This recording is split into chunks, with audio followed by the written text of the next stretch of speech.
বন্ধুরা, আমি এখন আছি আমাদের বাগানে। এখানে বেল পাড়া হচ্ছে। নিচে পানি, উপরে বেল গাছ। বেল গাছ থেকে কদবেল পাড়া হচ্ছে।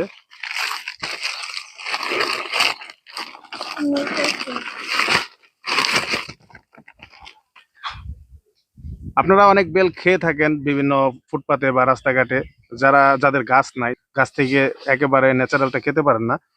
তো এই বেলগুলাকে নিয়ে এরকম অবস্থায় কিনে নিয়ে যায়, নিয়ে সেগুলাকে রোদে শুকায় অথবা সিদ্ধ করে এগুলাকে পাকায়, তারপর আপনাদেরকে বিভিন্ন রকমের মশলা দিয়ে ফুটপাতে অথবা বাজারে এগুলা বিক্রি করে মানুষকে খাওয়ানো হচ্ছে। তো অরিজিনাল যে গাছে থেকে পাকা, গাছ থেকে পড়ে পেকে পড়ে সেগুলা খাওয়ার যে টেস্টটা, এটা সবাই উপলব্ধি করতে পারে না। যদি কোথাও থেকে সুযোগ হয়, খেয়ে দেখবেন যে ওইটাই হচ্ছে আসল স্বাদ। আর যেগুলো আমরা বাজার থেকে কিনে খাই, সেগুলোর মধ্যে আসল স্বাদ থাকে না। অনেক আছে এগুলা নিয়ে রোদে রেখে রোদ দিয়ে পাকায়, আর সেগুলা অতটা টেস্টি হয় না, আর অতটা উপকারীও না। এই বেলগুলা অনেক গুণ আছে, সেগুলা অনেক উপকারী। আপনারা জেনে নেবেন গুগল থেকে। খুবই সুস্বাদু এই বেলগুলা।